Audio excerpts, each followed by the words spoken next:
ಇವತ್ತಿನ ದಿನ JDS ಮತ್ತು BJP ಒಟ್ಟಿಗೆ ಪಾದಯಾತ್ರೆಯನ್ನು ಬೆಂಗಳೂರಿಂದ ಮೈಸೂರವರೆಗೂ ಮಾಡಬೇಕು ಅಂತೇಳಿ ನಮ್ಮ ವರಿಷ್ಠರು ತೀರ್ಮಾನವನ್ನು ಮಾಡಿ ಎಲ್ಲ ಮುಖಂಡರಿಗೆ ಇವತ್ತಿನ ದಿನ ಇಲ್ಲಿ ಒಂದು ಸಭೆ ಮಾಡಿ ಇದರಿಂದ ಮುಂದೆ ಹೊರಡಬೇಕು ಅಂತೇಳಿ ಕೆಂಗೇರಿ ಭಾಗದಲ್ಲಿ ಒಂದು ಸಭೆ ನಡೆಸ್ತಾರೆ. ಆ ಸಭೆಗೆ ನಮ್ಮ ಎಲ್ಲ ಬೆಂಗಳೂರು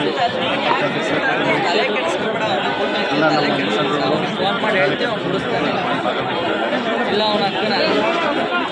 ಏನು ಇದು ಪಾದಯಾತ್ರೆ ಉದ್ದೇಶ ಅಂತಂದರೆ ವಾಲ್ಮೀಕಿ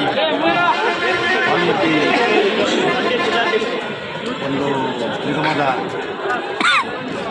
ಅಭಿವೃದ್ಧಿಗೆ ಇಟ್ಟಂಥ ಹಣವನ್ನು 187 ಕೋಟಿ ಹಣವನ್ನು ಇವರು ಅಕ್ರಮವಾಗಿ ಅದನ್ನು ವರ್ಗಾವಣೆ ಮಾಡಿರೋದ್ರ ಬಗ್ಗೆ ಮತ್ತು ಮೂಡಾದಲ್ಲಿ ರೈತರು ಬೇನಾಮಿ ಹೆಸರಿನಲ್ಲಿ ಅದನ್ನು ಹಂಚಿಕೆ ಮಾಡಿರೋದ್ರ ಬಗ್ಗೆಯಲ್ಲಿ ಇದು ವಿರೋಧಿಸಿ ಪ್ರತಿಭಟನೆ ಇವತ್ತಿನ ಪ್ರಾರಂಭವಾಗಿ 10ನೇ ತಾರೀಕು ಮೈಸೂರಿನಲ್ಲಿ ಮುಕ್ತಾಯ ಆಗ್ತದೆ. ಭಾರೀ ಪ್ರತಿಭಟನೆ 1,000 ಜನ ಪದಯಾತ್ರೆಯಲ್ಲಿ ಹೊಡ್ತಾ ಇದ್ದೀವಿ ಎಲ್ಲನೂ ಈ ಸರ್ಕಾರದ ವಿರುದ್ಧ ಪ್ರತಿಭಟನೆ.